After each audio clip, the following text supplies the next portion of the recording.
बात आजादी के कुछ समय बाद की है, जब रैना गांव के लोग प्रकृति की गोद में बसे एक सुंदर से गांव में रहते थे और हर तरफ खुशहाली थी।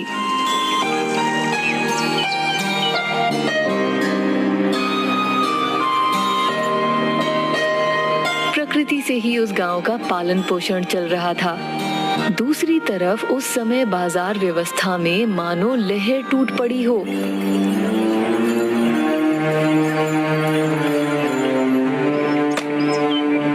ज्यादा से ज्यादा जंगलों की कटाई हो रही थी ताकि लकड़ी की मांग को पूरा करा जा सके। सुनो सब, अब तुम सब काम पर लग जाओ। ये बहुत बड़ा जंगल है, अगर हम लगे रहेंगे तो ये काम जल्दी खत्म हो जाएगा।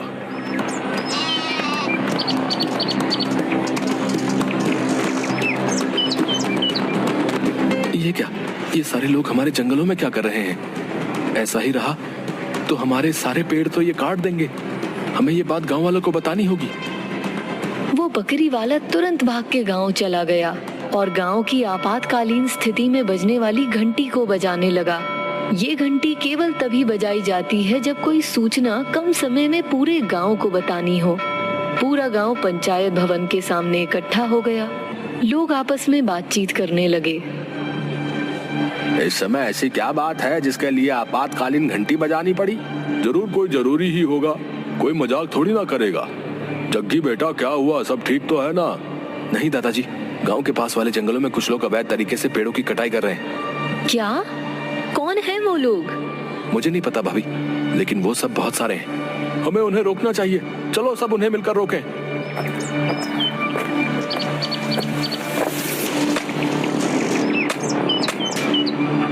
क्यों भाई, हमारे जंगल को क्यों काट रहे हो? पेड़ों को काटना बंद करो। चलो जाओ, वरना वो हाल करेंगे कि आज के दिन को कोसोगे पूरी जिंदगी भर। इसके बाद गांव वाले और वहां लकड़ी कटवा रहे कुछ पहलवान बदमाश दोनों आपस में लड़ने। गांव वाले उन पहलवानों के सामने नहीं टिक पाए और वो सब छोड़कर गांव की तरफ लौट गए। फिर से आपातकालीन घंटी बजाई गई।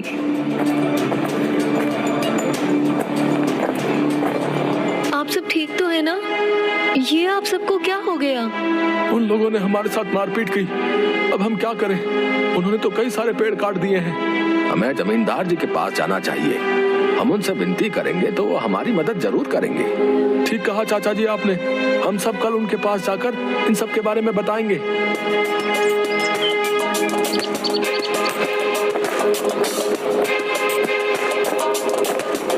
अगली सुबह सभी एक साथ जमींदार के पास पहुँचे।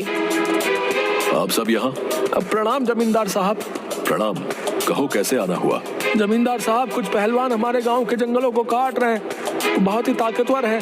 हम अकेले उनका सामना नहीं कर सकते। आप सब चिंता मत करिए, मैं देख लूंगा उन सबको। जमींदार ने कुछ लोगों से कहा, जाओ और उन लोगों को पकड़ लो जो हमारे जंगलों को काट रहे हैं। आप सब अब बेफिक्र होकर घर जाइए। मेरे होते हुए फिक्र मत करो। आप सब अब चिंता मत करो। जमींदार जी ने कहा है ना, वो सब ठीक कर देंगे। इसलिए अब सब अपनी चिंता त्याग दो। उसके बाद सभी अपने कामों में लग गए। एक दिन गांव का एक आदमी जंगल के रास्ते से अपने घर आ ही रहा था कि तभी वो देखता है कि कुछ लोग पेड़ काट रहे हैं। वो ये बताने के लिए तेजी से गांव की तरफ भागता है और बिरजू से मिलता है। क्या हुआ किशोर? भैया, कुछ लोग जंगल को फिर से काट रहे हैं। क्या? लगता है फिर से जमींदार साहब को बताना होगा। ये लोग ऐसे नहीं सुधरेंगे। इसके बाद बिरजू जमींदार साहब के घर पहुंचा। प्रणाम जमींदार साहब, जंगल में फिर से वो लोग पेड़ काट रहे हैं। तुम्हें कैसे पता? वो आज ही किशोर जंगल के रास्ते घर आया था, तब उसने देखा। उसने जैसे ही ये बात मुझे बताई, मैं आपके पास आ गया। मतलब तुमने ये बात किसी को नहीं बताई? मुझे जैसे ही इन सब के बारे में पता चला, मैं तुरंत आपके पास आ गया। इसलिए किसी को बताने का वक्त ही नहीं मिला। आप जल्दी से उन्हें पकड़ लीजिए। मैंने उसे कह दिया है कि वो गांव वालों को ना बताए। वो लोग इस वजह से फिर से चिंता में आ जाएंगे। बहुत अच्छा किया तुमने।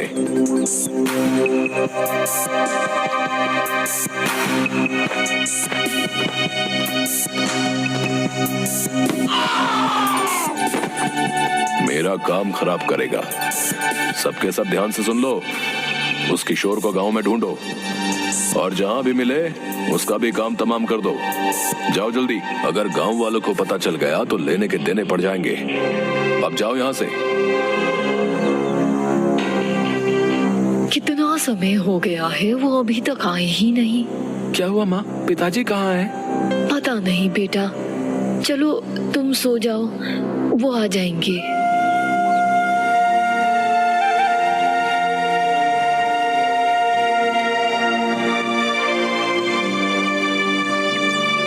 अगली सुबह पत्नी उठी और घर में अंदर देखने लगी।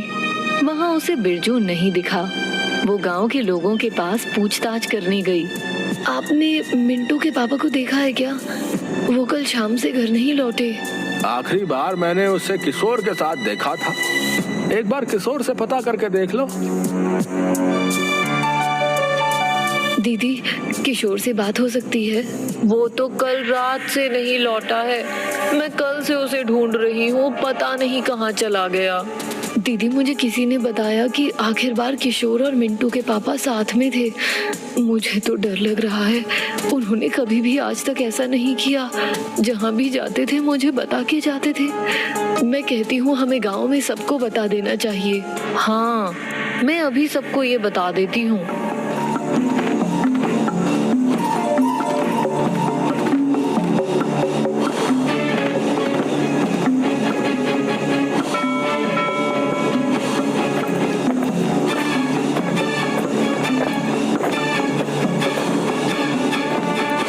क्या हुआ बेटी, ऐसा क्या हो गया कि तुमने हम सबको यहाँ अचानक बुला लिया? मुखिया जी, कल दिन से मेरे पति और किशोर भैया घर नहीं लौटे हैं। अब शाम होने को आई है। मेरा तो मन बड़ा घबरा रहा है। आप सब उन्हें ढूंढने में मेरी मदद करिए। मुझे पता चला है कि वो आखिर बार किशोर के साथ थे और फिर चले गए, लेकिन तब से किशोर और मेरे पति दोनों ही घर नहीं लौटे। तुम चिंता मत करो, हम ढूंढते हैं उन्हें। सुनो भाई कोतवाल, पता करो दोनों लड़के कहाँ गए, किस किस से मिले, सब पता करो। जी मुखिया जी। इसके बाद कोतवाल पूरे गांव में बिरजू और किशोर को ढूंढता है, लेकिन उसे उनके बारे में कुछ पता नहीं चलता। आखिर में वो जमींदार साहब के घर जाता है। अरे कोतवाल जी, कैसे आना हुआ? जमींदार साहब, वो कल से बिरजू और किशोर की कोई खबर नहीं मिल रही। समझ नहीं आ रहा कि कहाँ ढूंढे उन्हें।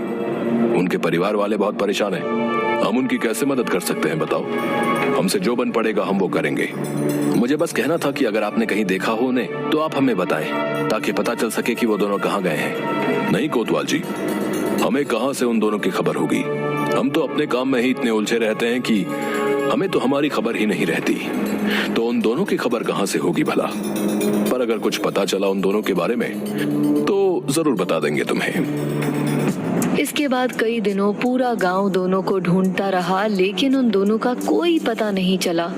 एक दिन पता करते करते जब कोतवाल पास के गांव से उन दोनों की पूछताछ करके जंगल के रास्ते लौट रहा था, तभी उसे वो पेड़ों को काटने की आवाज सुनाई देती है। वो उस आवाज का पीछा करता है। वो पेड़ के पीछे से सब कुछ देखता है और शांति से वहां से निकलकर गांव पहुंच जाता है। मुखिया जी, कुछ लोग फिर से जंगल को काट रहे हैं। मैं जब आसपास के गांव से पूछताछ करके जंगल के रास्ते वहां से लौट रहा था, तभी मैंने उन्हें पेड़ों को काटते देखा। इसलिए आप सभी को बताने जल्दी से यहाँ आ गया। बहुत सही काम किया तुमने। चलो अब उन सबको हमें ही वहां से हटाना होगा। वो जमींदार तो कभी भी किसी काम का नहीं था, लालची कहीं का। चलो सब। हाँ चलो सब। आज तक केवल हमने इस जंगल से कुछ न कुछ लिया ही है। आज इसे देने की बारी हमारी है और हम अपना ये कर्तव्य जरूर निभाएंगे। सुनो भाइयों, अब हम सबको एक होना होगा। आपने ठीक कहा भैया, हम अपने जंगल की रक्षा करेंगे और इन जंगलों को कुछ नहीं होने देंगे। धीरे धीरे सबने एक साथ जंगलों को बचाने का फैसला किया और सबके सब जंगल की ओर चल पड़े। तुम सब ये क्या कर रहे हो? निकलो यहाँ से। हम इन पेड़ों को नहीं छोड़ेंगे। तुम सब ऐसे नहीं मानोगे। इन सबको तब तक मारो जब तक ये सब यहाँ से भाग न जाएं। सबने मिलकर उन सबको बहुत मारा। बुरी तरह मार खाने की वजह से कुछ लोगों ने अपने प्राण वहीं दे दिए। लगता है हमने इन्हें ज्यादा ही मार दिया है। यहाँ से जल्दी चलो, नहीं तो अगर किसी ने हमें यहाँ देख लिया तो मुश्किल हो जाएगी। अब हम क्या करें? अगर हम पकड़े गए तो करना क्या है? घर चलो सब। रात को वैसे भी जंगली जानवर आकर इन्हें खा जाएंगे। उठो मेरे बच्चों। वन देवी ने अपने हाथ को एक टहनी में बदला और टहनी में अचानक से एक फूल का रस निकालकर उन सब के मुंह में थोड़ा थोड़ा डाल दिया। उठो मेरे बच्चों। सबको धीरे धीरे होश आने लगा और घाव भी ठीक होने लगे। आप कौन है देवी? मैं वन देवी हूँ। इन वनों में मेरे प्राण बसते हैं और तुमने अपने प्राणों की परवाह ना करते हुए मेरे प्राणों के लिए अपने प्राण तक दांव पर लगा दिए। अब ये लड़ाई तुम अकेले नहीं लड़ोगे। तुम्हें जब जब प्रकृति की जरूरत होगी, प्रकृति स्वयं ही तुम्हारी मदद करने आ जाएगी। उसके बाद वो गायब हो गई। कुछ देर बाद जमींदार और उसके आदमी वहां पहुंचे। तुमने उन सबको वहां क्यों छोड़ा? अगर किसी को पता चल गया तो खामखा हंगामा खड़ा हो जाएगा। वहां पहुंचते ही सबको जलाना है, समझे? कहाँ छोड़ा था तुमने उन्हें? बस थोड़ा और आगे, वो सब वहीं पड़े होंगे। अगर जंगली जानवरों ने उन्हें नहीं खाया होगा तो। यही जगह थी मालिक। कहाँ है वो सब? मालिक, लगता है उन सबको जंगली जानवर ले गए। वैसे भी ये जंगल काफी घना है, तुम लोगों से कोई काम पूरा नहीं किया जाता। खैर जो भी हो, अभी इस अधूरे लकड़ी के काम को पूरा करते हैं। जल्दी काम शुरू करो और ये काम जल्दी खत्म हो जाना चाहिए। पहलवान ने कुल्हाड़ी से जैसे ही काटना शुरू किया। रुको, तुम सब जिंदा हो? मार दो इसे। हमें तो पहले ही समझ जाना चाहिए था कि इन सब के पीछे कौन हो सकता है। तुमसे बड़ा लालची यहाँ और कौन है? सब सोचते रहे कि तुम हमारी मदद करोगे, लेकिन तुमने हमारे साथ ही धोखा किया। तुम सब तो मूर्ख हो। तुम्हें क्या पता इन सब से कितना फायदा होता है। तुम तो गरीब के गरीब मरोगे, लेकिन मैं तुम लोगों जैसा मूर्ख नहीं हूँ। मैं जानता हूँ कि पैसे कैसे कमाते हैं, समझे? मार दो इन्हें, कोई ना बचने पाए।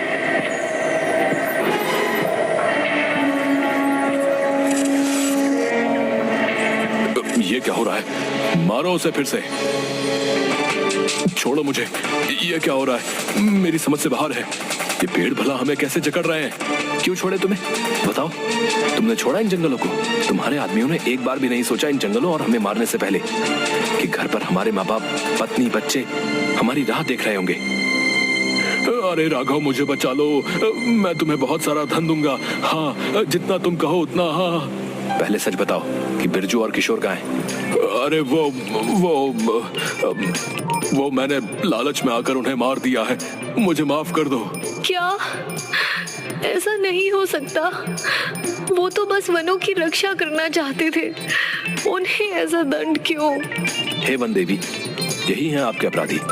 आपको जो ठीक लगे आप वो कीजिए। मुझे छोड़कर मत जाओ।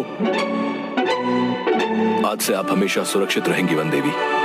हमारी आने वाली सारी पीढ़ियां आपकी सदैव सुरक्षा करेंगी। इसके बाद से रैनी गांव के लोग वनों की सुरक्षा के लिए हर संभव कार्य करने लगे और लोगों को जागरूक करने लगे ताकि जंगल हमेशा सुरक्षित रह सके।